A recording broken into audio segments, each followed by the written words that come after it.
Dalam video ini kita akan membahas tentang mekanisme penghantar impuls. Nah, mekanisme penghantar impuls. Impuls adalah rangsangan yang berupa aliran listrik dan merambat pada serabut saraf dari satu saraf ke saraf yang lain. Penghantaran impuls atau rangsangan ini terjadi secara konduksi, yaitu dia melibatkan pompa ion natrium dan kalium atau Na+ dan K+. Kemudian impuls yang diterima oleh reseptor selanjutnya akan dihantar oleh dendrit menuju ke badan sel saraf dan akson, seperti yang di video sebelumnya Ibu jelaskan bagaimana rangsangan itu bisa berpindah dari satu sel saraf ke sel saraf yang lain. Nah,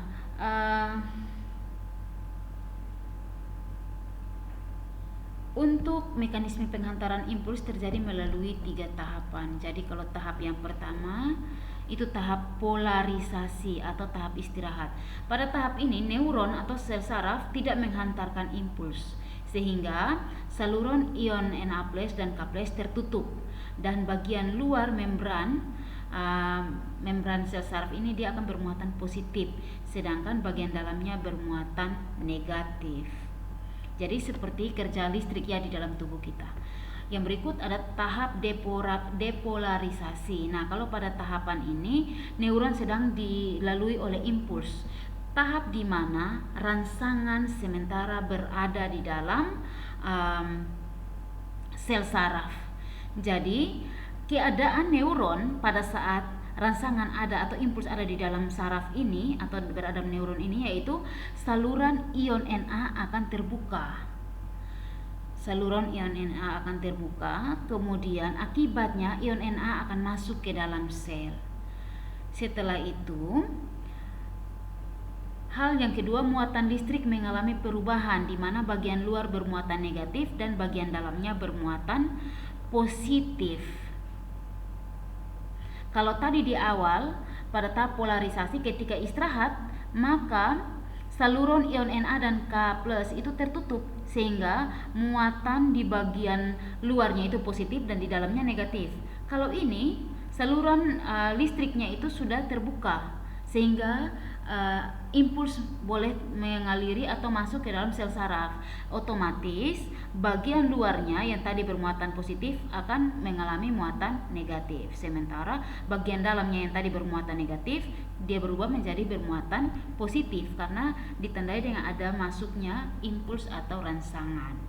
Tahapan yang ketiga, tahap repolarisasi.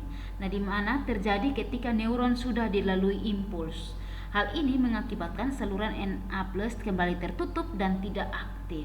Sementara itu saluran K+ terbuka sehingga ion K akan keluar. Itu tanda bahwa ketika ion K itu terbuka, itu tanda bahwa impuls sudah melalui sel saraf tersebut. Rangsangan sudah berhasil melalui sel saraf tersebut.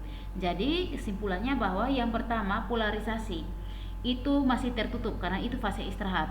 Belum ada impuls yang melewati sel saraf tersebut. Ditandai dengan ion Na dan K tertutup, salurannya tertutup, sehingga muatan di bagian luar membran selnya itu positif dan bagian dalamnya negatif. Sementara tahap kedua tahap di mana aliran impuls atau rangsangan akan masuk ke dalam sel saraf dengan ditandai dengan terbukanya saluran Na+, sehingga mengakibatkan bagian luar membran bermuatan negatif dan bagian dalam membran bermuatan positif. Jadi dengan mudah impuls akan melewati. Sementara tahap akhirnya adalah tahap di mana impuls sudah lewat atau rangsangan sudah melewati sel saraf tersebut, ditandai dengan ion K tertutup. Saluran ion A akan tertutup dan tidak aktif, sementara saluran ion K akan terbuka sehingga dengan mudah impuls akan melewati sel saraf tersebut. Dan pada tahap ini dia akan kembali pada tahap awal lagi, yaitu tahap istirahat karena impuls sudah berhasil lewat, seperti itu. Yang berikut ada sistem kita masuk pada materi tentang sistem saraf pusat. Nah, kalau untuk sistem saraf pusat sendiri ini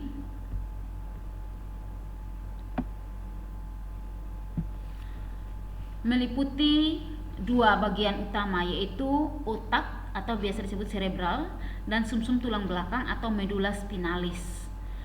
Untuk kedua sistem saraf pusat ini, kedua komponen ini, otak sendiri dilindungi oleh tengkorak, sementara sumsum tulang belakang dilindungi oleh ruas-ruas tulang belakang. Kemudian pada otak maupun sumsum tulang belakang ini ada jaringan ikat yang namanya meninges. Meninges ini dia punya fungsi untuk bisa melapisi atau menyelubungi otak dan juga medula spinalis. Nah, biasa kalau ada virus yang menginfeksi jaringan ikat ini, biasa orang sebut dengan meningenitis. Nah, itu berarti ada infeksi virus ataupun bakteri pada selaput pembungkus otak maupun sumsum tulang belakang. Yang berikut lagi, lapisan pada meninges ini. Lapisan meninges ini ada beberapa, yaitu dia terdiri atas 3 lapisan, ada piameter, arachnoid, dan durameter. Untuk piameter, ini merupakan lapisan terdalam yang halus dan tipis, dia mengandung banyak pembuluh darah, serta melekat pada otak atau medula spinalis. Arachnoid, ini lapisan tengah, dia mengandung sedikit pembuluh darah, kemudian berisi cairan cerebrospinal, kemudian ada pembuluh darah dan juga terdapat selaput jaringan penghubung antara arachnoid terhadap piameter. Kemudian kalau cairan cerebrospinal tadi dia menyerupai plasma darah, dan cairan interstisial ini dia tidak mengandung protein, fungsinya sebagai bantalan serta media pertukaran nutrien yang ada di dalam otak. Ada bagian yang ketiga, ada durameter. Durameter ini merupakan lapisan terluar dan karakternya itu tebal dan kuat, serta terdiri atas 2 lapisan lagi. Jadi ada ruang subdural dan ada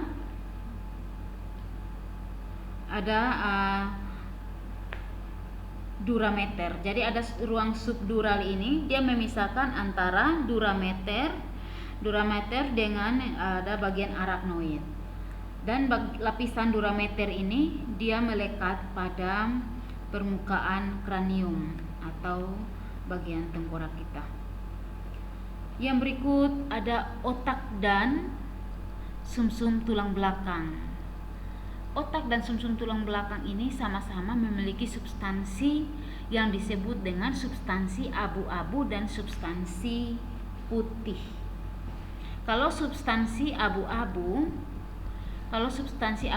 itu dia membentuk bagian luar atau bagian yang disebut dengan korteks otak dan bagian dalam medula spinalis. Substansi abu-abu dia mengandung badan sel neuron.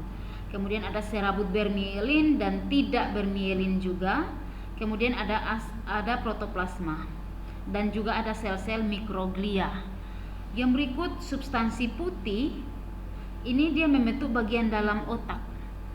Dia membentuk bagian dalam otak dan bagian luar medula spinalis atau bagian dalam otak dan bagian luar sumsum tulang belakang.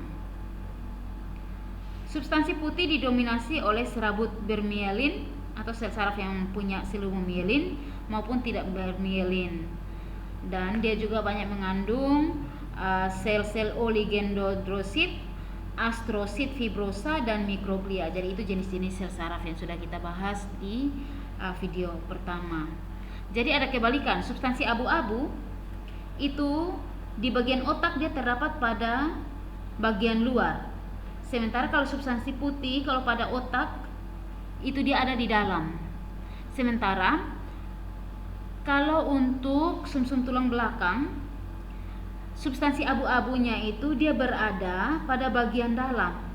Sementara substansi putihnya dia berada pada bagian luar. Jadi posisi terbalik, posisi terbalik antara substansi abu-abu dan substansi putih pada otak dan juga sumsum tulang belakang.